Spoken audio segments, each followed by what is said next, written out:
इस चैप्टर के short questions भी देख लें। Classify the chloride as acidic basic neutral. इसमें सिर्फ आपने ये बताना था कि इनमें से कौन न्यूट्रल है और कौन एसिडिक बेसिक है, क्लासीफाई करना है। अगर आपको रीज़न आती है तो लिख दें, अदरवाइज़ अगर आपने रीज़न नहीं आती है तो आप सिर्फ इतना ही बता सकते हैं कि इनमें एसिडिक बेसिक और न्यूट्रल कौन है। चैप्टर 1 की एक्सरसाइज में से है। फर्स्ट आयोनाइजेशन एनर्जी, चैप्टर 1 की एक्सरसाइज। डिफ़ाइन के साथ एग्जाम्पल लिखें और एग्जाम्पल के साथ उसकी वैल्यू भी मेंशन करें। और मोस्टली क्लास ने NaCl वाली एग्जांपल दी हुई है। NaCl की एग्जांपल इसमें नहीं आएगी, इसमें सोडियम की एग्जांपल आएगी कि सोडियम एटम है, आपने उसका सोडियम आयन बनाना है, उसमें से एक इलेक्ट्रॉन रिमूव करना है, साथ में उसकी वैल्यू लिखनी है। 496 है। Some element show variable oxidation state, chapter number 1 में से है। ये क्यों होता है? p ऑर्बिटल की इन्वॉल्वमेंट की वजह से होता है। ये भी एक्सरसाइज है। चैप्टर 1 की एक्सरसाइज आप अच्छे तरीके से करें फाइनल पेपर के लिए। आगे next question number 4, chapter number 2 की एक्सरसाइज का क्वेश्चन है। स्पिन क्वांटम नंबर चैप्टर में से दिया हुआ था। और इंस्टेंटेनियस और एवरेज रेट ऑफ रिएक्शन ये चैप्टर नंबर 7 में से है। लोअर कैटलिस्ट ये चैप्टर नंबर 7 में से है। इसमें आपने डायग्राम भी बनानी है, ठीक है, जिसमें एक्टिवेशन एनर्जी का ग्राफ वो शो किया हुआ है, वो आपने डायग्राम बनानी है इसमें। नेक्स्ट आपके पास है reversible reaction, chapter number 8 exercise में से भी है, डिफाइन भी है। और इसके बाद है 9 शॉर्ट क्वेश्चन। ये एक्सरसाइज का शॉर्ट क्वेश्चन है। एक्सरसाइज पे फोकस करें बहुत ज़्यादा।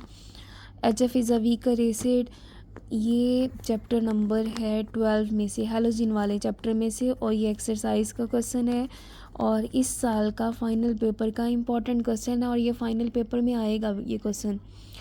और ये लास्ट टाइम जब टेस्ट हुआ है 2 दफ़ा मैंने टेस्ट रिपीट करवाया है, मैंने यही शॉर्ट क्वेश्चन दिया है, why HF is a weaker acid than HCl। इस टेस्ट में भी अफसोस की बात ये है कि अगेन ये शॉर्ट क्वेश्चन का आंसर आप लोगों ने गलत लिखा हुआ है। बेटा HF जो है एक वीक एसिड इसलिए है क्योंकि इसमें हाइड्रोजन बॉन्डिंग स्ट्रॉन्ग है, HF में स्ट्रॉन्ग है, HCl में स्ट्रॉन्ग नहीं है। इसमें एक तो रीज़न आपने ये बतानी है हाइड्रोजन बॉन्डिंग की HF की, और दूसरा आपने ये बताना है कि इसकी डिसोसिएशन जो है वो मुश्किल है HF की। ये 2 रीज़न्स लिखेंगे तो आपको 2 नंबर मिलेंगे। उसके बाद ये भी एक्सरसाइज का क्वेश्चन है। नेक्स्ट क्वेश्चन अगेन एक्सरसाइज का क्वेश्चन है। और डिसइंफेक्शन ऑफ वाटर ये भी चैप्टर नंबर 12 में से है, ठीक है, ये एक्सरसाइज के नहीं है, ये टॉपिक में से है।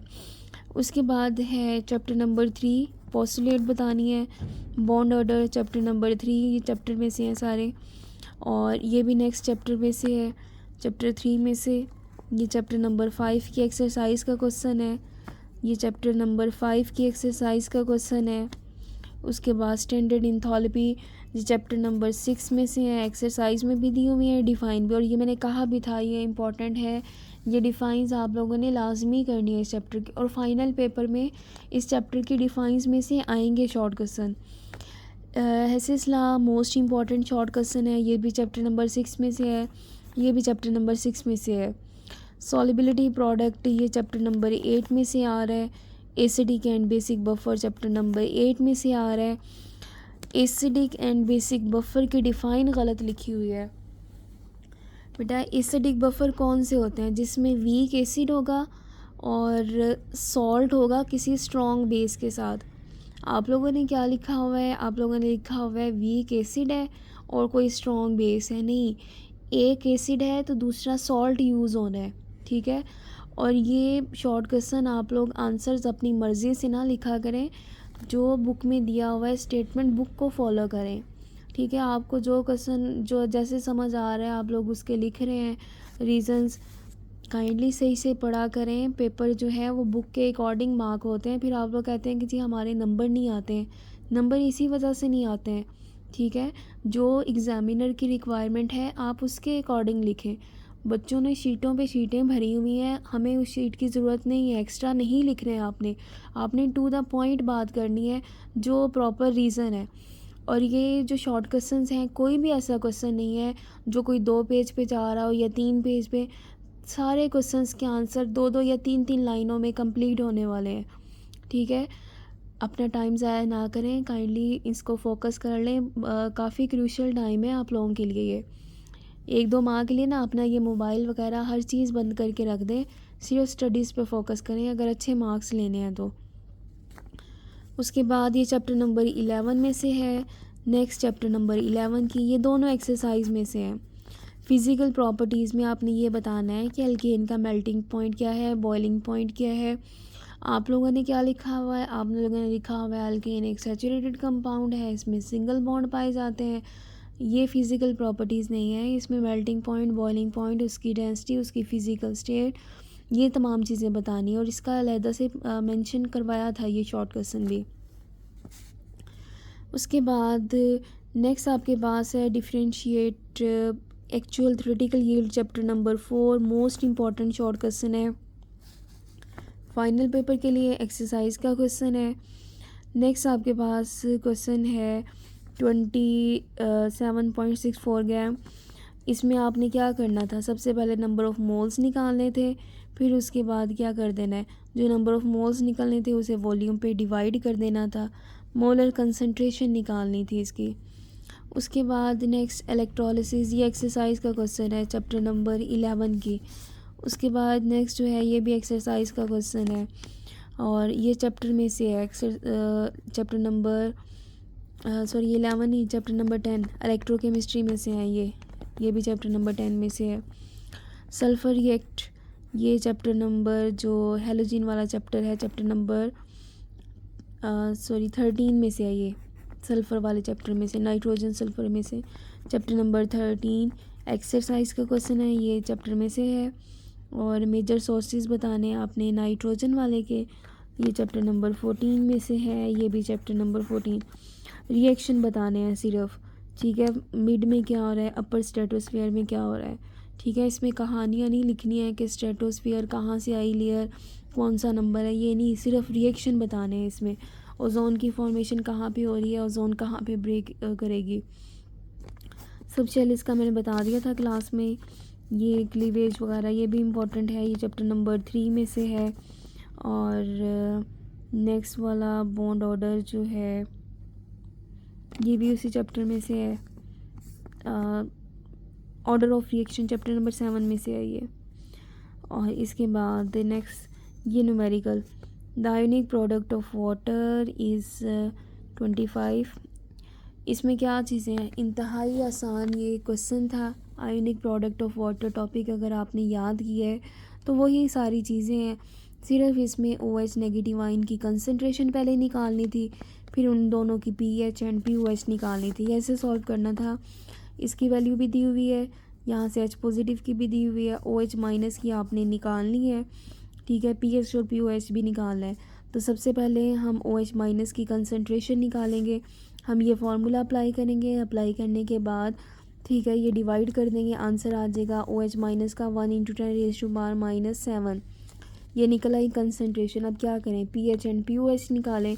आप क्या करें, pH निकालने का फार्मूला है negative log of H positive ion concentration, pH आपके पास निकल गई। इसी तरीके से आप pOH भी निकाल सकते हैं, negative log of OH minus ion concentration, ऐसे भी निकाली जा सकती है। दूसरा मेथड इसका ये है कि pH निकाल ली है, pOH निकालना चाहते हैं, ये फार्मूला लगा दें और ये आंसर आ जाएगा। इंतहाई आसान क्वेश्चन थे आपके पास, अगर आपने बेहतर तरीके से याद किया होता तो बहुत इजी पेपर था ये। अब आप लोग फाइनल के लिए ना चैप्टर नंबर 1 की एक्सरसाइज इसको रट लें, चैप्टर नंबर 2 एंड 5 ये कम्बिनेशन मोस्ट इम्पॉर्टेंट है, ये आपने कंप्लीट करना है। कम्बिनेशन जो भी करना है आपने पूरा करना है, उसमें से आपने अपनी मर्ज़ी से जो क्वेश्चन आपको अच्छे लगते हैं वो ऐसे नहीं करना है कि जो आपको अच्छे लगते हैं वही एग्ज़ामिनर की भी पसंद है वही पेपर में आएगा, ऐसा नहीं है। जो भी आप पेयर करें उसको कंप्लीट करें, ठीक है। चैप्टर नंबर 2 एंड 5 कंप्लीट करने हैं, MCQ, short question, long question, पूरा कुछ भी आ सकता है इसमें से। चैप्टर नंबर 12, चैप्टर नंबर 13 का कम्बिनेशन मोस्ट इम्पॉर्टेंट कम्बिनेशन है, ये भी करें, ठीक है। और इसके बाद एक 8 और 9 का कम्बिनेशन है, ये 3 कम्बिनेशन अगर आप लोग कर लेते हैं ठीक है, और कुछ एक्सरसाइज वाले शॉर्ट क्वेश्चंस कर लें तो आपका पेपर कंप्लीट है। 70 नंबर आप आसानी से ले सकते हैं। एक्सरसाइज के एमसीक्यू लाजमी करें। चैप्टर 1 की एक्सरसाइज कर लें। चैप्टर 4 न्यूमेरिकल इनमें से आएगा शॉर्ट क्वेश्चंस के लिए, जो शॉर्ट स्टेटमेंट वाले हैं। मोलर वॉल्यूम क्या है, मोलर कंसंट्रेशन कैसे निकालते हैं, जिनकी स्टेटमेंट भी छोटी है और जो छोटे न्यूमेरिकल्स हैं वो शॉर्ट क्वेश्चन में आ सकते हैं। इसकी एक्सरसाइज और चैप्टर दोनों में से आएंगे ये। एक्सरसाइज के मार्क करवाए हुए हैं। उसके बाद है चैप्टर नंबर 6, इसकी भी एक्सरसाइज की डिफ़ाइन करनी है। अब जो चैप्टर आप छोड़ सकते हैं, चैप्टर नंबर 10 आप छोड़ सकते हैं। अगर आपसे नहीं याद होता आप पूरा ना करें, इसकी भी सिर्फ एक्सरसाइज कर लें, ठीक है। उसके बाद चैप्टर नंबर 7 जो है, इसकी शॉर्ट के लिए आपने सिर्फ इसको करना है। इसके भी एक्सरसाइज और शॉर्ट क्वेश्चन जो मेंशन करवाए हुए हैं। चैप्टर नंबर 11 जो है वो भी आप मुकम्मल छोड़ सकते हैं, और इसकी एक्सरसाइज के शॉर्ट क्वेश्चन जो बच्चे करना चाहते हैं वो करें। इसकी शॉर्ट क्वेश्चंस ये मैं उन बच्चों का बता रही हूँ जो कि जिनके 50% तक नंबर आने के चांसेस हैं, जो मेहनत नहीं करते हैं। बजाय कि वो सारा सिलेबस को एक दफ़ा रीड करें, वो सिलेक्टिव स्टडी करें। बेटा सिलेक्टिव स्टडी से नंबर ज़्यादा अच्छे आते हैं, ठीक है। जो चैप्टर आप लोग याद कर रहे हैं उनको अच्छे तरीके से याद करें, ठीक है। पढ़ना नहीं है सिर्फ। अगर आप सिर्फ ये पढ़ रहे हैं एक दफ़ा कि हमें ये सारी चीज़ें एक ही दफ़ा में याद हो जाएंगे, ऐसे नहीं होता है। चीज़ों को बार बार रिवाइज़ करें, ठीक है। 2, 5, 12, 13, 8, 9, चैप्टर 1, 4, 6 इनकी एक्सरसाइज के शॉर्ट क्वेश्चंस अच्छे तरीके से करें, ठीक है। उसके बाद चैप्टर नंबर ये वाले जो चैप्टर हैं, चैप्टर 11, 10, 7, जो 80s में जाना चाहते हैं वो ये वाले बच्चे ये चैप्टर्स कर लें। चैप्टर नंबर 3 के कल मैं इंपॉर्टेंट शॉर्ट क्वेश्चंस बता दूँगी बुक में से, तो वो भी करें, ठीक है। आई होप आपको समझ आ गई होगी। मेरा मकसद सिर्फ ये है कि आप लोग अच्छे मार्क्स लें, सारी क्लास जो है 80+ में जाए, ठीक है। वो तभी पॉसिबल है अगर आप लोग मेहनत करेंगे, ठीक है। अगर आप लोग मेहनत नहीं करेंगे, टाइम ज़ाया करेंगे, तो फिर बहुत मुश्किल हो जाएगा इस केमिस्ट्री को पास करना।